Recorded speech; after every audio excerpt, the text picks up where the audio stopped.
செந்தமிழன் சீமான் செந்தமிழன் சீமான் அப்படின்னோட என்ன நினைக்கிறாங்கன்னா, என்ன செந்தமிழன் ரொம்ப பேருக்கு தெரியாது. செந்தமிழனா இவர் தான் பயங்கரமான தமிழ் செந்தமிழன் அப்படின்றாங்கன்னா இல்ல, அவருடைய தந்தை பேர் வந்து செந்தமிழன், அம்மாவோட பேர் வந்து அன்னம்மாள். சோ அப்பாவோட பேர் வச்சுதான் செந்தமிழன் சீமான் அப்படின்னு பேர் வைக்கிறாரு. ஏன் நம்ம சொல்றோம் அப்படின்னா, முத்தமிழ் அறிஞர் கலைஞர்னு சொன்னா ஒத்துக்க மாட்டாரு. முத்தமிழ் அறிஞர் கலைஞர்னா எங்க அறிஞர் கலைஞர் அப்படின்னு சொல்லு, கலைஞர் கருணாநிதினு சொல்லுங்க, முத்தமிழ் அறிஞர்னா சொல்லு. அதே மாதிரி இப்ப செந்தமிழன் சொல்லும் போது ரொம்ப பேருக்கு வந்து அந்த தாட் வருது, செந்தமிழன் சீமானமும் இவர் எல்லாரும் சொல்றாரு, இவர் மட்டும் இந்த மாதிரி பேர் வச்சுக்கலாமா அப்படின்ற மாதிரி சொல்றாங்க. அதனால அந்த வார்த்தை நம்ம சொன்னோம்.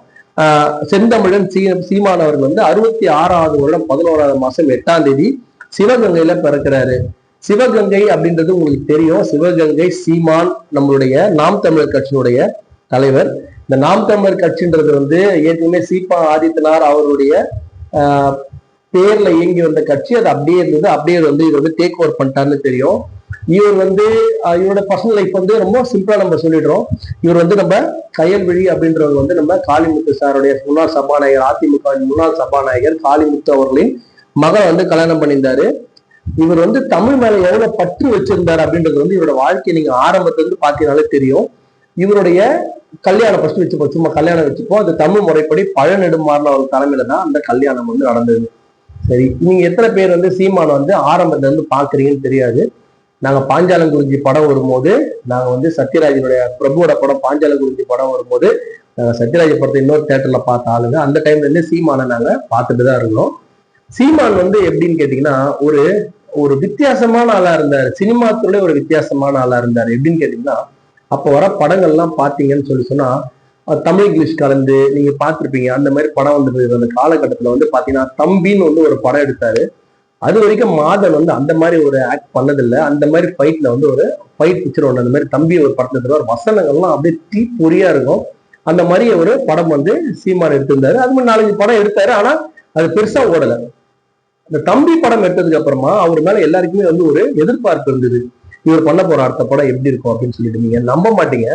வாழ்த்துக்கள் அப்படின்னு ஒரு படம் எடுத்தாரு. அந்த படத்தினுடைய பெயர்ல இருந்து அந்த படத்துல வர ஒரு வசனம், ஒரே ஒரு வரி கூட வேறு மொழி இல்லாமல் இது வரைக்கும் தமிழ் சினிமாவில இது வரைக்கும் வந்த சினிமாக்கள் எல்லாத்தையுமே நீங்க கணக்கெடுத்து பாத்தீங்கன்னா, கலைஞர் எழுதி அந்த வசனம், எம்ஜிஆர் நடித்த இது, சிவாஜி நடித்த எந்த நீங்க எடுத்தினாலும் சரி, எதை பற்றி நீங்க எடுத்தாலும் சரி, ஒரு படத்தோட ஆரம்பத்திலிருந்து இறுதி வரைக்கும் வெறும் தமிழ் வார்த்தைகளை மட்டுமே போட்டு எடுத்த படம் வந்து வாழ்த்துக்கள்.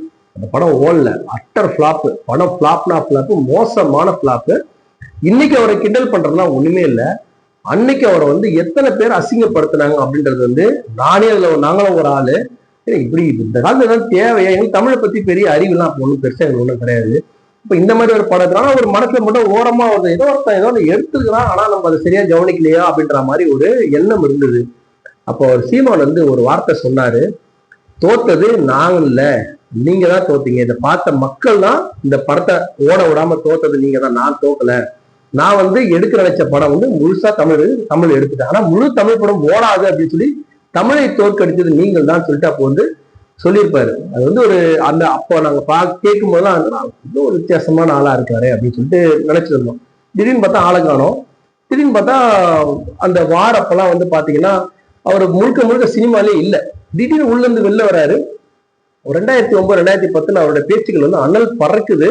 அவரோட பேச்சுகள் ஒண்ணு கேட்கும் போது நமக்கு வந்து நல்லா பேசுறாமா அந்த மனுஷன், அட்டகாசமா பேசுறான். ஆனா என்ன எல்லாம் சும்மா நாங்களாம் அப்ப வந்து இவர் சொல்ற மாதிரிதான் திராவிடத்துல இருந்தாலும் வெளில வந்தாரு. சீமானே திராவிடத்துல வெளில வந்தாரு. நாங்க அப்பெல்லாம் வந்து ஜெயலலிதா போர்வையிலையும் அம்மா போர்வையிலையும் நம்மளுடைய கலைஞருக்குள்ள தமிழை பத்தி நம்மளுக்கு பெருசா ஒன்றும் அப்ப தெரிஞ்சிருக்க வாய்ப்பு கிடையாது. அவருடைய வழித்தோன்றல் நாங்களாம் பார்த்துட்டு தான் இருக்கோம். சரி, ஏதோ ஒரு மனுஷன் ஏதோ கஷ்டப்படுறான், ஏதோ புலம்புறான் போல இருக்கு அப்படின்னு சொல்லிட்டு நாங்க அதை ரொம்ப சாதாரணமா சீமான ஒன்றும் ஒரு பெரிய விஷயமா வந்து எடுத்துக்கல. 2011 காலகட்டத்துக்கு அப்புறமா வந்து நம்முடைய புரட்சி தலைவர் அம்மா வந்து என்ன பண்றாங்க, அந்த 2009 அந்த இறுதி போர் நடந்ததுக்கு அப்புறமா அம்மா வந்து அது வரைக்கும் வந்து விடுதலை புலிகள் மேல வந்து அகேன்ஸ்டா இருந்த வந்து புரட்சி தலைவர் அம்மா, அது எல்லாருக்கும் விவரம் தெரியும். ஆனா 2009 இந்த இறுதி போர் நடக்கும்போது திமுகவை சேர்ந்த கலைஞர் கருணாநிதி அவர்கள் நடத்திய பல நாடகங்கள் வந்து அவர் அந்த உண்ணாவிரதம் இருந்தது, அந்த மாதிரி சில பல விஷயங்கள் வந்து அன்னைக்கு அவங்க பண்ணது வந்து அதே மாதிரி ஜெயிச்சோன்னா 2009 ஜெயிச்சோன்னா பாராளுமன்றத்துல ஜெயிச்சோன்னா நேரம் அங்க போயிட்டு பதவி வாங்கினது, அதெல்லாம் வந்து அன்னைக்கு இருந்த அந்த தமிழ் நேசன் வந்து ரொம்ப ரொம்ப ஒரு இரிட்டேட்டிங்கா இருந்த ஒரு காலகட்டம் அது. அந்த காலகட்டத்துல வந்து அம்மா என்ன பண்ணாங்க, அந்த இறுதி போருக்கு அப்புறமா இந்த இந்த இந்த 2009 இறுதி போருக்கு அப்புறமா விடுதலை புலிகள் வந்து அழிஞ்சிட்டாங்க, பிரபான் வந்து ஐயா வந்து இறந்துட்டாங்க, மேதகு கேப்டன் பிரபான் வந்து இறந்துட்டாங்க அப்படின்ற மாதிரி, மேதகு பிரபான் அவர் இறந்துட்டாங்க, தலைவர் பிரபான் இறந்துட்டாரு அப்படின்னு சொல்லிட்டு அனௌன்ஸ் பண்றாங்க. அனௌன்ஸ் பண்ணதுக்கு அப்புறமா அம்மா வந்து என்ன பண்றாங்க, முழுக்க முழுக்க வந்து ஒரு ஒரு இயக்க ஒரு விஷயத்த வந்து ஆரம்பிக்கிறாங்க. அது என்ன அப்படின்னு சொன்னா தமிழ் ஈழம் வேணும் அப்படின்ற மாதிரி ஒரு கான்செப்ட் அப்பதான் தமிழ்நாட்டுல இருக்கிற புரட்சியாளர் எம்ஜிஆருக்கு அப்புறமா அம்மா வந்து எடுக்கிறாங்க. அது நடுவில் வந்து ராஜீவ்காந்தி இறந்ததுக்கு அப்புறமா அம்மா வந்து விடுதலை புலி அகேன்ஸ்ட் ஆயிட்டாங்க. அதனால வந்து அதை வந்து அவங்க வந்து பெருசா பேசல. இப்ப இந்த காலகட்டத்துல பாத்தீங்க அப்படின்னு சொன்னா நம்மளுடைய சீமான் அவர்கள் வந்து அவருடைய ஒரே மோட்டிவ் வந்து தனி ஈழம் வேணும்தான் அவரோட ஒரே மோட்டிவ். அவர் என்ன பண்றாரு, அப்ப இலை மலர்ந்தால் ஈழம் மலரும் அப்படின்னு சொல்லிட்டு அவர் பேசும் என்ன ஞாபகம் இருக்கு. அப்போ வந்து நாங்க வந்து அம்மாவோட அந்த ஆளுமையில நாங்க வந்து இருந்தோம். அம்மாவோட ஆளுமை எப்படி இருக்கு, கட்சி அந்த கட்சிக்கு நம்ம இருந்தாலுங்க. அப்ப சீமான் பேசின பல மேடைகளை நான் போய் நின்று கேட்டிருக்கிறேன். சென்னையில எத்தனையோ மேடைகளை போய் நின்று கேட்டிருக்கேன். அவர் அவ்வளோ அருமையா சூப்பரா பேசுவார். அப்பயே அவர் தமிழ்லாம் உச்சத்தெல்லாம் ரொம்ப சூப்பரா இருக்கும், வீரமா இருக்கும். ரொம்ப பேர்லாம் பார்க்க மாட்டாங்க, மிஞ்சான ஒரு 100 பேர் 300 பேர் பார்ப்பாங்க, அவ்வளவுதான் அவருடைய மீட்டிங்க. ஸோ அந்த மாதிரி அவர் வந்து ஆரம்ப காலம் நாங்க பாக்குறோம். அந்த மாதிரி வந்து அவர் வந்து சீமான் ஐயா வந்து அந்த மாதிரி கொஞ்சம் கொஞ்சமா வளர்றாரு. 2016 முத தேர்தலில் போட்டியிடும் போது அம்மா வந்து கிட்டத்தட்ட இறுதி காலகட்டத்தில் இருக்கிறாங்க, கலைஞர் ஐயாவும் இறுதி காலகட்டத்தில் இருக்கிறாங்க. அந்த டைம்ல ஒரு போட்டி போடும்போது என்னோட சொந்த தம்பிலாம் சொன்னா நீங்க வந்து நாம் தமிழருக்கு ஓட்டு போடணும் அப்படின்னு சொல்லிட்டு. ஆனா நாங்க அப்போ வந்து இதான் ஃபர்ஸ்ட் எலெக்ஷன் அப்படின்றதுனால நாங்க ஓட்டு போடல. ஸோ நாங்க வந்து அப்பெல்லாம் ஏடிஎம்கே தான் ஓட்டு போடுவோம். ஏடிஎம்கே ஓட்டு போட்டு கட்சி வந்து நாங்களாம் ஏடிஎம்கேயோட அபிமானிகள். நம்ம ஏடிஎம்கே முன்னாடி டிஎம்கே இருந்தோம், யார் நல்லது பண்ணாலும் அப்படி மாறுற மாதிரி தான் நம்மளோட மைண்ட் செட்டு. ஸோ அப்போ வந்து புரட்சியாளர் அம்மாவுக்கு வந்து நம்ம ஓட்டு போட்டோம். ஓட்டு போட்டு அவங்க என்ன பண்றாங்க, ஜெயிச்சிடுறாங்க. அப்போ சீமான் அதுக்கப்புறம் அப்பயும் சீமான் வந்து ரொம்ப கொஞ்சம் நல்லா பேசுவாரு. பட் அவர் மேல ஒரு பெரிய எக்ஸ்பெக்டேஷன் வந்து ஒன்றும் பெருசா கிடையாது.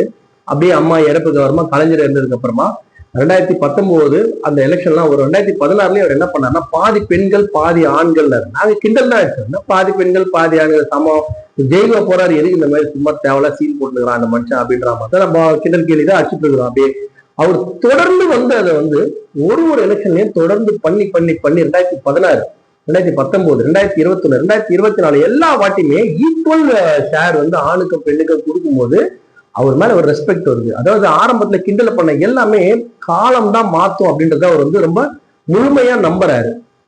இந்த மாதிரி ஒரு நம்பிக்கை தான் அவருக்கு என்ன பண்ணிருக்கு அப்படின்னு சொன்னா 1.1% ஓட்டு வாங்கின ஒரு மனுஷன் வந்து இன்னைக்கு 8.5% ஓட்டு வாங்கியிருக்கான் அப்படின்றது வந்து பார்க்க ரொம்ப சாதாரணமா இருக்கும். உங்களுக்கு இன்னைக்கு இருக்கிற காலகட்டத்துல வந்து அதிமுக திமுகன்ற 2 மிகப்பெரிய படைக்கு எதிரா எல்லாருமே இப்ப விஜயகாந்த் ஐயெல்லாம் பாத்தீங்கன்னா ஃபர்ஸ்ட் 10% இறங்கிட்டாரு, யாருமே ஏறல. இந்த ஒரு மனுஷன் கூட தான் இந்தியா ஃபுல்லாவே வந்து கீழே வந்து ஏறிட்டே இருக்கான். ஆனா அவனை எந்த ஸ்டேஜ்லயுமே வந்து ஏத்த விடவே இல்லை மற்ற கட்சிகள். காரணம் என்ன அப்படின்னு சொன்னா ரொம்ப சிம்பிள், அவருடைய கொள்கைகள் அவ்வளவு தெளிவா கிளீனா இருக்கு. இதுதான் நான் பண்ண போறேன், இதுதான் செய்ய போறேன், இதுதான் நாங்க பண்ண போறோம், இதுதான் என்னோட மோட்டிவ், நான் யாருக்காக எதுக்காக எப்பயும் மாத்திக்க போறதுன்ற ஸ்டாண்ட் வந்து வெரி கிளியர். பண்ணல இருந்து இன்னைக்கு வரைக்கும் கரெக்டா இருக்காரு. ஆனா அவருக்கு மேல எனக்கு ஒரே ஒரு கஷ்டம்னா இந்த 2024 பாராளுமன்ற எலெக்ஷன் முடிஞ்சோடனே விஜய் வந்து உள்ள வராரு அப்படின்னு அவரோட கூட்டணி சேரலாம் அப்படின்ற மாதிரி இவர் யோசிச்சு பேசின சில விஷயங்கள் மட்டும்தான் இவர் மேல வந்து நம்மளுக்கு இருந்த மதிப்பை கொஞ்சம் குறைச்சது. ஏன்னா என்னைக்கு இருந்தாலும் ஜெயிப்பான் அப்படின்ற ஒரு நம்பிக்கை அவருக்கு இருக்கு. அவரை கண்டிப்பா வந்து ஜெயிக்க முடியும், அவரோட கொள்கைகள் அவர் ஸ்ட்ராங்கா இருக்கும்போது கண்டிப்பா ஜெயிக்க முடியும் அப்படின்ற நம்பிக்கை அவரை ஃபாலோ பண்ணணும் இருக்கு. ஸோ இவர் இப்போ வந்து கண்டிப்பா வந்து இதை ஃபாலோ பண்ணல, அதாவது இப்ப கூட்டணி வந்து ஃபாலோ பண்ணல, இருந்தாலும் இதை தொடர்ந்து அவர் வந்து தொடர்ந்து, ஏன்னா அவர் மேல நம்பிக்கை இப்ப ஒருத்தர் மேல நம்பிக்கை மாதிரி இவர் கண்டிப்பா கூட்டணி போக மாட்டாரு அப்படின்ற நம்பிக்கை வந்து ரொம்ப பேருக்கு இருக்கு. வெற்றி சொல்லி ரொம்ப சகஜம், ஆனா ஒரு நாள் வந்து கண்டிப்பா வெற்றி அடையும். ஆனா அந்த வெற்றி மொத்தமா மாத்திரும், மொத்த ட்ரெண்டையுமே தமிழ்நாட்டு ட்ரெண்டையுமே மாத்திரும் அப்படின்றதுல முழு நம்பிக்கை எனக்கு இருக்கு. அது வரைக்கும் அவர் வந்து கண்டிப்பா போராடணும். உதயநிதி ஸ்டாலின் ஜெயிக்கிறாரு இல்லைன்னா வந்து பிஜேபி ஏடிஎம்கே என்ன வேணா ஜெயிச்சுட்டு போகுது, ஆனா ஒரு நாள் வந்து கண்டிப்பா இது கண்டிப்பா வென்றே தீரும் அப்படின்றது வந்து என்னுடைய தனிப்பட்ட கணக்கு. இப்ப 2026 இவர் வாங்க போற வாக்குகள் வந்து எவ்வளவு முக்கியம் அப்படின்னு சொன்னா 2026 நான் வந்து முதல்ல எடுத்தோன்னே இந்த நிகழ்ச்சியோட முதல்லயே சொல்லிட்டேன், 2026 திமுகக்கான எலெக்ஷன். அதை வந்து நீங்க போராடலாமே தவிர வெற்றி வந்து திமுகவுக்கு தான். திமுக கூட்டணி தான் வெற்றி கிடைக்குமே தவிர ஏதோ ஒரு கம்மி மார்ஜினோ இல்ல அதிக மார்ஜினோ, ஆனா வெற்றி பெற போறது திமுக தான். இது என்னுடைய தனிப்பட்ட கணக்கு.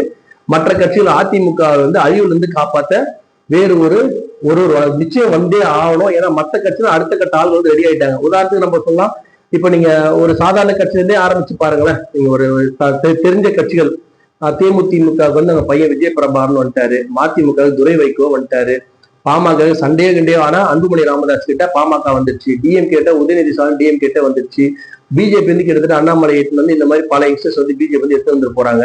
காங்கிரஸும் அதே மாதிரி தான். காங்கிரஸும் அதிமுக, காங்கிரஸ் அதே மாதிரி தேசிய கட்சியின் போது யார தலைவரா போனாலும் அது ஒன்றும் பெருசா அவங்க இம்ப்ரூவ்மெண்ட்லாம் ஒன்றும் காட்டப்போது ஆட்டோமேட்டிக் நடந்து போயிட்டே இருக்க போகுது. இப்ப முக்கியமான கட்சிகள் இந்த திமுக, அதிமுக, பாமக, தேமுதிமுக, அப்புறம் விடுதலை சிறுத்தைகள் அடுத்த கட்ட தலைவர் தேர்ந்தெடுத்து பெருசா ஒன்றும் வெளில காட்டல. சோ இந்த அதிமுக விடுதலை சிறுத்தைகள் ரெண்டுமே வந்து ஒரு டேஞ்சரான பொசிஷன் இருக்கு. விடுதலை சிறுத்தையை வந்து நம்ம விட்டானா கூட அதிமுகவை பொறுத்தவரை அடுத்த கட்ட தலைவர் இல்லாம இருக்க தலைவர் ஒற்றுமையா இல்ல, அடுத்த கட்ட தலைவர் யாருமே இல்லாதால அது என்ன ஒரு பிரச்சனை வந்தது அப்படின்னு சொன்னா அந்த ரெண்டாவது பொசிஷன் வந்து வேக்கல் வந்து ரொம்ப பெருசா வந்துடுது. அப்ப அந்த மாதிரி ஸ்டேஜ்ல எம்ஜிஆரை போல வீரமும் எம்ஜிஆர் தலைவர் தான் விரும்புவாங்க மக்கள். வந்து ஒரு நல்ல தலைவர், நல்ல பேச்சாற்றல், நல்ல திறமையா நிக்கக்கூடிய ஒரு தலைவர் தான் மக்கள் வந்து பெரும்பாலும் விரும்புவாங்க. அதுல வந்து சீமான் வந்து அடிச்சுக்க முடியாது. அவருடைய தமிழ் தேசிய கொள்கைகள் வந்து மிக சிறந்த கொள்கைகள். அவர் வெறும் அதை மட்டும் பேசாம மாடு ஆடு எல்லாத்துக்குமே பேசுறாரு. அவர் வந்து மேல ஒரு நல்ல பேர், எத்தனை பேர் கிண்டல் கேள்வி பண்றாங்க, சும்மா ஏமாத்து, அது ஒரு மாதிரி தான் இருக்கும், அந்த மாதிரி ஏமாத்துவாங்க. ஆனா அது நான் உண்மை கிடையாது. ரொம்ப பேர் வந்து அபிப்பிராயம் வச்சிருக்கிறாங்க. அவர் ஒரு நல்ல வாய்ப்பு வரணும் எல்லாருமே காத்துட்டு இருக்கிறாங்க. சரி, அவர் சொல்றதுல எதை செய்ய முடியும் சும்மா நம்ம அனலைஸ் எடுத்து பார்த்தோம்னா ஒன்னும் பெருசாலாம் செய்ய வேணாம். அவர் சொல்ற மாதிரி ராஜராஜ சோழன், நம்ம மருது பாண்டி, அந்த மாதிரி ஒரு பெரிய வீரமங்கை வீரனாட்சி, இந்த மாதிரி எத்தனையோ நம்ம கப்பலுடைய தமிழன், பாரதியார், இவங்கெல்லாம் வந்து முக்கியமா அவர் சொல்ற மாதிரி அந்த ஒரு கல்லறை கூட வந்து ஒரு மிக சிறப்பான ஒரு கல்லறை, சிலைகள், அங்க சிலைகள் இல்லை, எல்லாத்துக்கும் தமிழ் பெயர் இல்லை, எல்லாத்துக்கும் என்னென்னமோ பேர் வச்சிருக்காங்க. நம்ம சென்னைன்னு போட்டு நம்ம அதை எப்படி போட்டிருக்காங்க.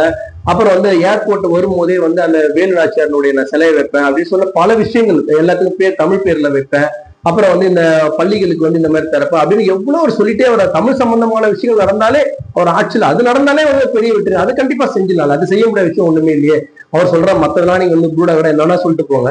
ஆனா அவர் அந்த சொல்ற அந்த தமிழ் பெயர், தமிழுடைய மன்னனுடைய அந்த ஒரு சிறப்பான ஆட்சியை பத்தி அவங்களுக்கு சிலை வைக்கிறது, அவங்களுக்கு நல்ல நல்ல நினைவு மண்டபம் கட்டுறது, அவங்களை போட்டுறது, இதுவே வந்து ஒரு வித்தியாசமான ஒரு 5 வருஷம் ஆட்சியா இருக்கு. யோசிச்சு பார்த்தாலே வந்து அந்த 5 வருஷம் ஆட்சி வந்து எப்போ வரப்போகுது அப்படின்ற மாதிரி ஒரு யோசனை. அதே மாதிரி கல்லு, அதெல்லாம் வந்து இயற்கை உணவகம், அப்புறம் அந்த வேளாண்மை, அந்த சம்பந்தமா அவர் சொன்னது எல்லாமே செய்யலாம் கூட. அட்லீஸ்ட் ஒரு 50% செஞ்சாருன்னா கூட, ஒரு 10% 20% செஞ்சாருன்னா கூட ஒரு வித்தியாசமான ஒரு அரசியல் தமிழ்நாட்டை பார்க்கலாம் அப்படின்னு சொல்லி ஏன் மனசு சொல்லுது. முதல்ல இளைஞர்கள் மட்டும் விரும்பிய இந்த நாம் தமிழர் கட்சி வந்து அப்படியே கொஞ்சம் கொஞ்சமா இப்ப பாத்தீங்கன்னா முதியோர்கள் வரை வந்து ரொம்ப விரும்புறாங்க. நான் ஒரு மீட்டிங்லையும் பாக்குறேன், அப்பெல்லாம் வெறும் யங்ஸ்டர்ஸ் தான் உட்காந்து இருப்பாங்க. ஆனா இப்ப வயதான முதியோர்கள் வரை வந்து அவரோட பேச்சை வந்து மணிக்கணக்கில் உட்காந்து கேட்கிறான். ஒரு பேச்சு ஒரு மணி நேரம் 1.25 மணி நேரம் ஒரு மனுஷன் பேசலாம். எப்படி அவன்கிட்ட அவ்வளவு பாயிண்ட் இருக்குன்னே தெரியல. எங்க இருந்தா அவர் எடுக்கிறாரு, ஒரு விஷயம் வந்து தெளிவா பேசுறாரு, கிளீனா. அதனுடைய என்ன தப்பு தண்டா இருக்காது, என்ன சொல்லிட போறாங்கன்னு சொல்லிட்டு வீடியோ எல்லாம் போட்டு காட்டுறாரு. அதுலயும் ஒரு கிண்டல் அடிக்கிறான்னு சொல்ற கும்பல் ரொம்ப இருக்கு. அதையும் மீறி அதையும் அவர் ஃபைட் பண்றாரு. ஃபைட் பண்ணது அது கூட இருக்கிற ஆளுங்க வந்து பயங்கரமான ஆளுங்கிறாங்க. ஒருத்தரும் வந்து அவ்வளவு திறமை வாய்ந்தனா இருக்கிறாங்க. இப்ப நம்ம வந்து அண்ணாமலை பத்தி, உதயநிதி ஸ்டாலின் பத்தி பேசணும். அவங்களுக்கு பலமே வேற, தொண்டர்கள் பலம், பண பலம், எல்லா பலம். ஆனா இவருக்கு பெரிய பலமே தொண்டர்கள். அந்த வெறும் தொண்டர்கள், அந்த கூட இருக்கிற அந்த அவங்க வந்து எப்படி அந்த ஒரு இந்த சினிமா ரசிகர்கள் சொல்லுவாங்க, ரசிகர்லாம் தாண்டி வெறியர்கள், தமிழ் மேல இருக்கிற அந்த வெறியர்கள் வந்து எல்லாருமே வந்து சீமானோட வந்து ஐக்கியமாயிட்டாங்க. இப்ப தமிழ் தேசியம் பேசுற எல்லாருமே சீமான் பக்கம் தான் நிக்கிறாங்க. சோ ஆல்ரெடி பார்த்தோம்னா ஒரு கொள்கையில வந்து உறுதியா நிக்கிற சீமான் வந்து 2026 வாங்க போகும் வாக்குகள் 2031 வந்து ஒரு மிக மிக மிக மிக முக்கியமான ஒரு பிளேயரா அவர் மாறிடுவாரு. எங்கன்னா யாருன்னா கேப் விட்டாங்கன்னா ஃபில் பண்றாரு. ஃபில் பண்ணிட்டு 2031 கப் அடிக்கக்கூடிய எல்லா வாய்ப்புகளும் உள்ள முதல் நபரை யாரா இருப்பார்னா சீமான் தான் இருப்பாரு. ஏன்னா அவர் பிஜேபி மேல மற்றவங்க பதில் சொல்ல வேண்டிய அவசியம் கிடையாது. திமுக மாதிரி அவர் மேல எந்த கெட்ட பேருமே கிடையாது. அதிமுக மாதிரி கூட அடுத்த தலைவர் இல்லாத ஒரு விஷயமும் கிடையாது. வயசு அவருக்கு இப்போ 59 வயசு தான் ஆகுது. 2030 ஒரு 65 வயசு தான் ஆகும். இப்ப இருக்கிற வீரியம் வந்து இன்னும் அவருக்கு இன்னும் நல்ல எக்ஸ்பீரியன்ஸ் நல்லா கேதர் ஆயிருக்கு. நல்லா அவருடைய தம்பி படை வந்து இன்னும் நல்லா பெருசா வந்து கட்டமைச்சிருப்பாரு. 2026 நீங்க சீமானுக்கு அளிக்க போகும் வாக்குகள் வந்து 2031 அவரை முதலமைச்சர் ஆக்குறதுக்கான அதிகமான வாய்ப்புகள் இருக்கிறதா நான் கருதுறேன்.